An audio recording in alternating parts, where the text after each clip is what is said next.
So up to here, we have seen the thermal energy storage in terms of sensible heat and latent heat. Now, the third one is chemical energy storage. So we will store our thermal energy in the form of chemical reaction. Okay. So in uh, this term will be called thermochemical energy storage. Okay. And in this, as we have seen in one table in previous classes, that latent sensible heat storage requires large area to store the energy. Okay, and latent heat requires somewhat lesser than sensible heat, but chemical energy storage requires a very small volume or a small volume to store the high amount of thermal energy. So this is the best one. If we see, if uh, we can say that if we have a 1 meter cube volume, then we can save a huge amount of thermal energy in this volume. But if we are talking about latent heat and sensible heat, then it will store less amount of energy compared to this chemical energy storage. Okay, so thermochemical storage can be classified in three categories further, which is solid gas reaction, liquid gas reaction, and gas reaction. So what is this solid gas, liquid gas? So in this one, suppose the product is solid plus gas is equal to, suppose solid is A and gas is B, then these two are reacting with each other, then the product is AB. Okay. So in this reaction, whether this will be exothermic or endothermic depends whether we are charging or discharging. Similarly, if we have a liquid material and it is reacting with some gas material, and the final product is AB, which is liquid. So in this equation, whether it is going in forward direction or reverse direction, it will be exothermic or endothermic. Okay. So if we are looking at this solid gas reaction, then you can see Bg can be H2O or steam, because this is gaseous phase. Absorption of H2O vapors, for example, zeolites, zeolites, silica gel. So these are the solid material which can be defined by A. So zeolite and silica gel are A substance, H2O vapors are B substance. Then another example of dehydration. So we have a calcium hydroxide, and this is we are making some arrangement to remove the water molecules from this calcium hydroxide. Then water will be separated, and this is also a form of thermal energy storage. So we will see in detail in further slides. So chemical thermal energy storage, some basic concepts, some facts about it. What is this? Okay. Chemical energy storage system utilizes the enthalpy change of a reversible chemical reaction. So this is the important thing for chemical energy storage. This chemical reaction should be reversible. Otherwise, it will go in forward direction, but it will not come to reverse direction.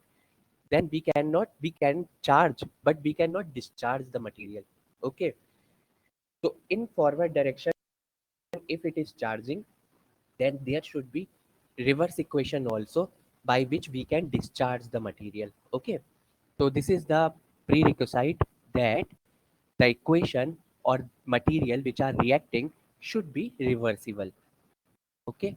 So in chemical thermal energy storage, we use the enthalpy change of reaction.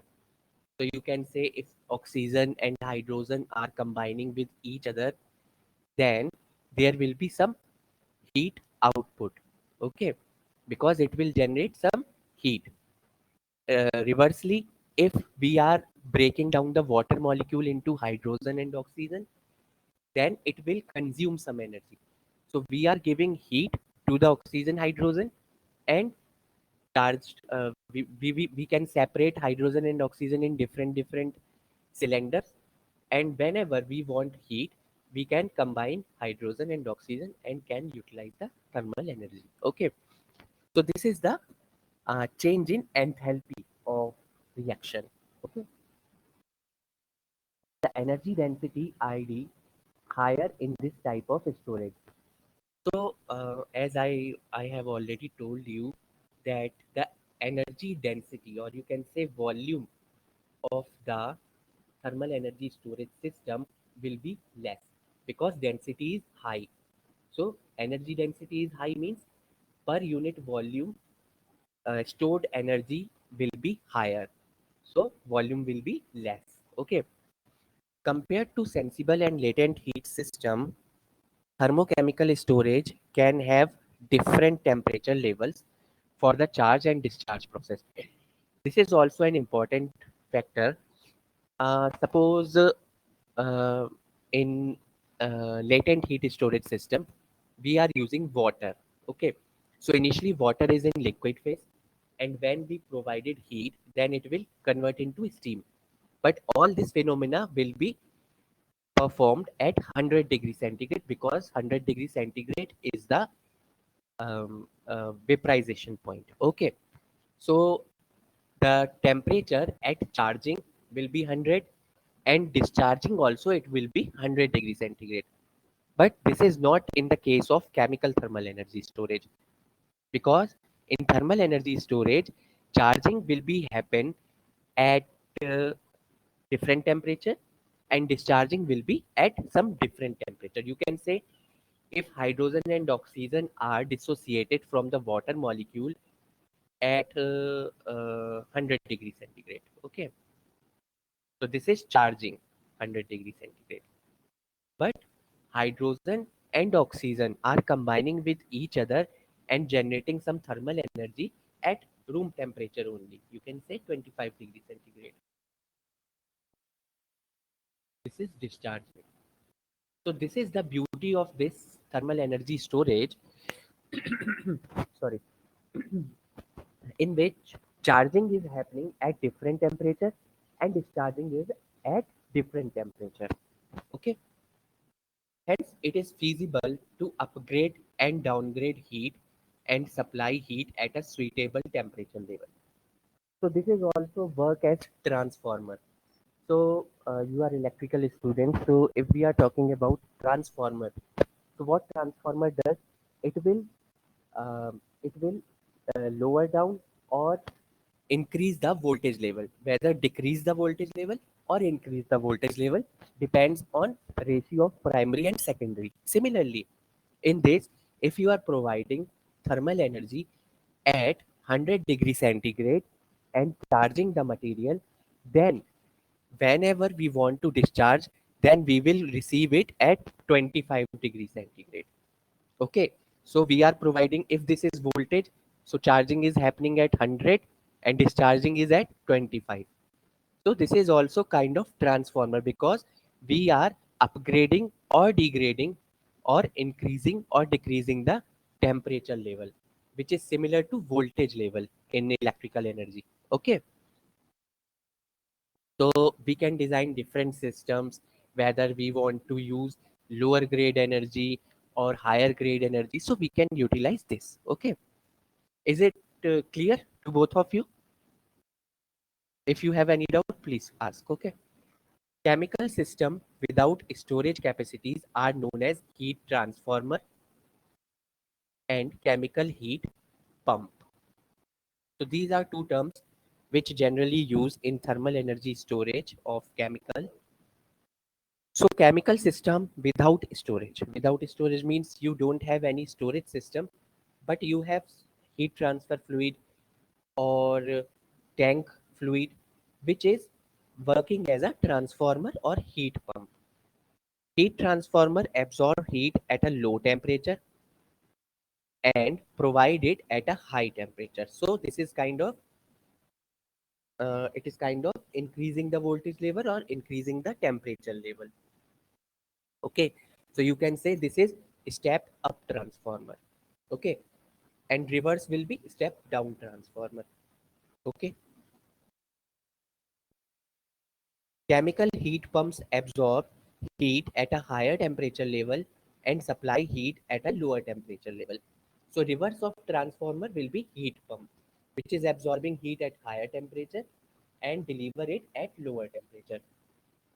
Suppose you have a, parabolic dish concentrator or other kind of concentrator technology in which high temperature is generating. If you place this heat pump there, then you will receive heat at 300 or 400 degrees centigrade, but you require this heat for your residential or hostel water heating. Okay, water will be heated up to 60-70 degree. Okay, so we can use heat pump and utilize the 3 or 400 degree centigrade temperature to provide the heated water at 60 or 70 degree centigrade. Okay, the energy is stored in the form of chemical compounds A and B created by an endothermic. So endothermic reaction means which is absorbing heat. Okay, and it is recovered again by recombining the compound in an exothermic reaction. So exo means it is generating and endo means it is consuming. So if A and B are created with any molecule AB, then it will consume energy. And if this goes in this direction, then it will generate some heat. Exothermic. Okay.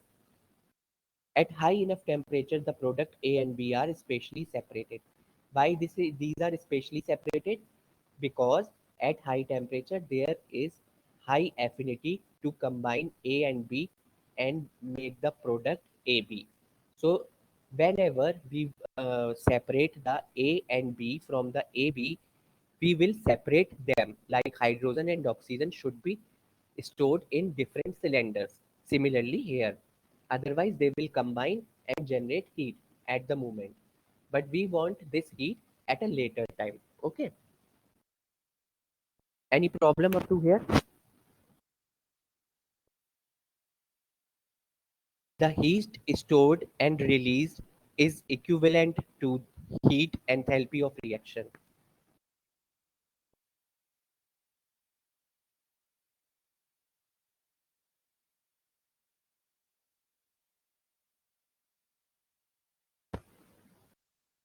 Endothermic reaction. Okay. So,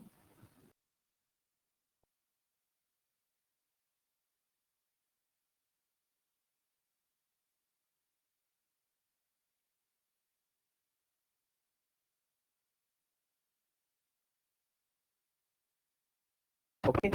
So endothermic reaction means you are providing heat to some material and this is providing the byproduct or uh, products from this. Like this is water, AB is water molecule, and we are providing some heat at 100 degrees centigrade. Then this water molecule will be dissociated into hydrogen and oxygen. Okay, so this is endothermic reaction, which is consuming the heat.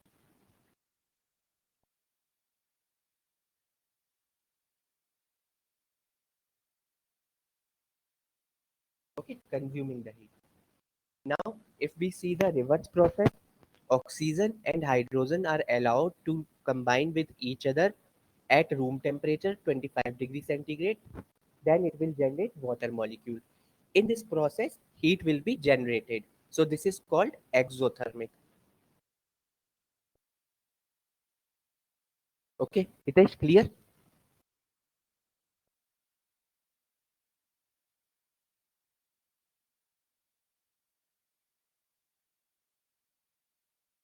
Okay, so let's have a look on other. The heat stored and released is equivalent to the heat of reaction. So heat of reaction is the main parameter which we have to look over, because if we are selecting some reaction which has heat of reaction of up to 100 joule or 1000 joule, that is insufficient. But if we select any reaction in which the heat of reaction or enthalpy of reaction is 1 kilojoule, 1 megajoule. That is beneficial because we can utilize high amount of energy in this material or reaction. The enthalpy of reaction is represented by delta HR, where H is enthalpy, delta is change in enthalpy, and R is the suffix which represents the reaction. So this is the change in enthalpy of reaction. Generally is much larger than the enthalpy of transition in latent heat storage or sensible heat. So you can say delta HR.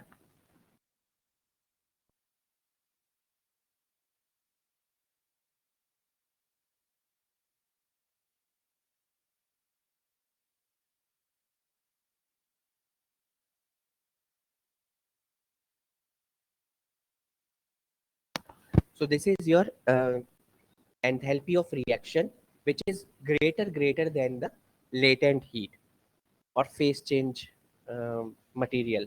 Okay, and this latent heat is greater than the sensible heat. So sensible heat, simply you are providing heat to any material. You can say water. Water is initially it is at 30 degrees centigrade, and after getting heat it reach up to 80 degrees centigrade. So this is the sensible heat, which is low. Okay, and if we are talking about this, then you can store large amount of energy in terms of phase changing. Okay, so water is at 100 degrees centigrade, and it will not change its temperature up to the point when all the water will become the steam. So in this process, large amount of latent energy or latent heat is absorbed by the material or water. Okay, but in this is huge amount of, you can say, kilojoule several kilojoule per mole or something like that. Okay, so this is very high. That is why it is consuming less volume. Hence, the storage density based on solid mass or volume is much larger. So density is much larger for thermochemical storage materials than for latent or sensible heat storage.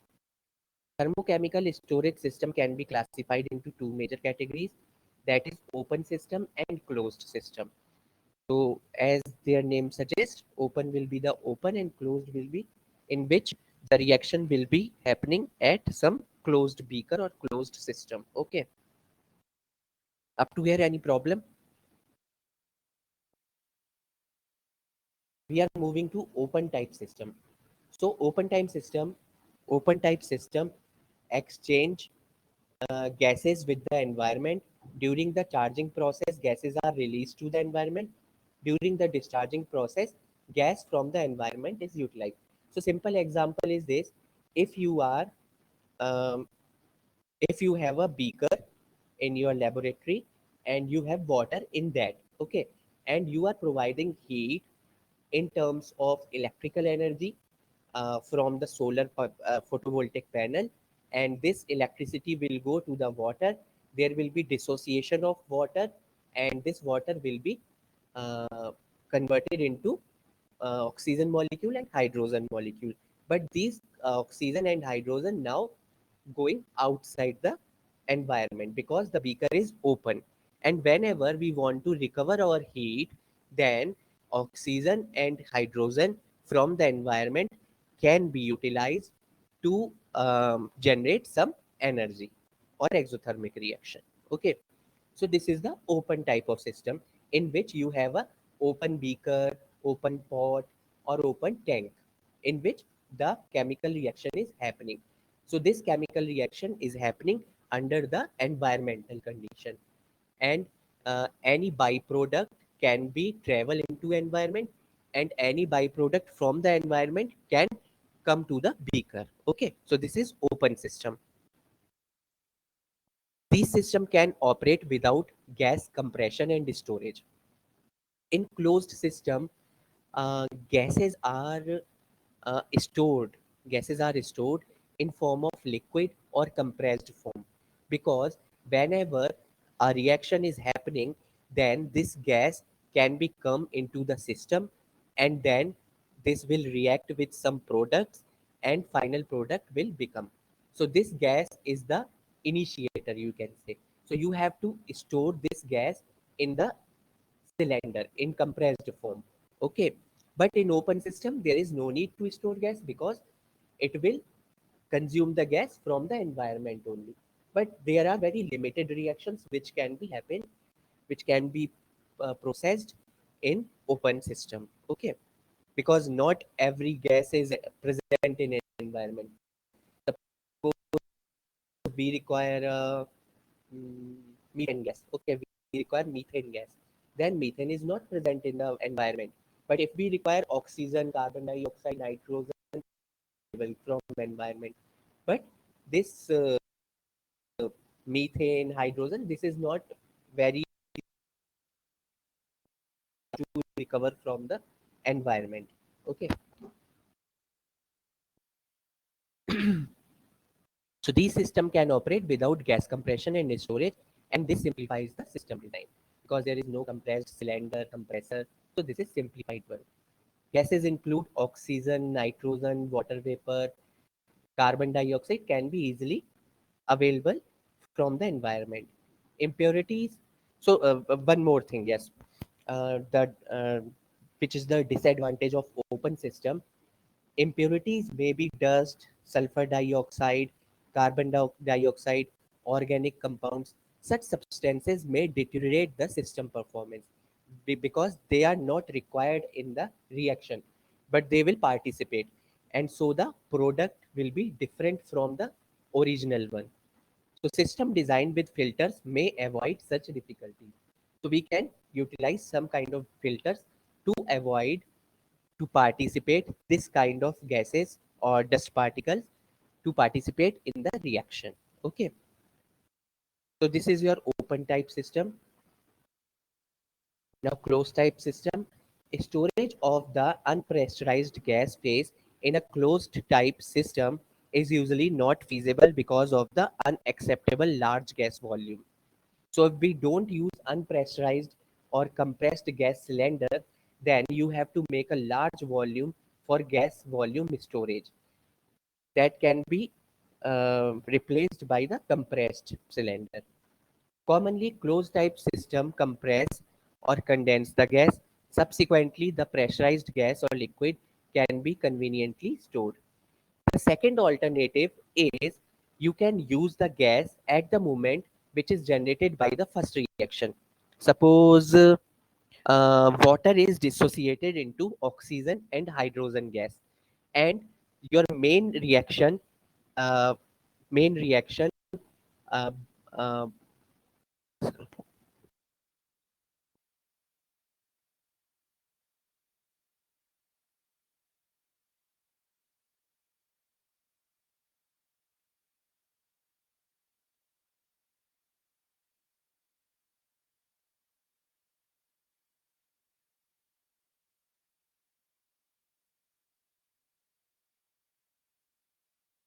in second reaction you are using H2 as a one component, H2 plus some solid material, and it is providing some second material, and this is endothermic, so heat is absorbed in this.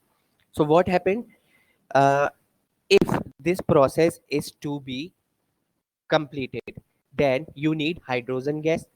This hydrogen gas can be achieved from the compressed gas cylinder, but if we provide water into the system and provide some electricity and hydrogen oxygen are generated, then generated hydrogen immediately can be utilized in this process or in this reaction, and p this p product can be produced, which is the charging process. Okay, and if we want discharging of this, then we simply allow this material to be dissociated, and then this will dissociate into hydrogen and this substance. Hydrogen will be react with this oxygen, so you will get a double benefit. So this is the alternative system in which the gas may be reabsorbed by a second chemical reaction. So this is second reaction, this is first reaction. So byproduct of first reaction can be utilized in second reaction, which is called reabsorbed by second chemical reaction. So this is all about the closed open system thermal system. So time is over today. In next class, have we will have a look on sorption process and classification of and we will also have a look on solid gas reaction, liquid gas and gas reaction in detail. Okay. Any doubt for today, Hitesh and Nishant?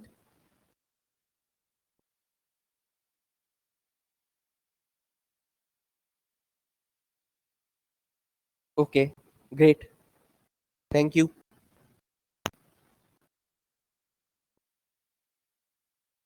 Okay, so see you tomorrow.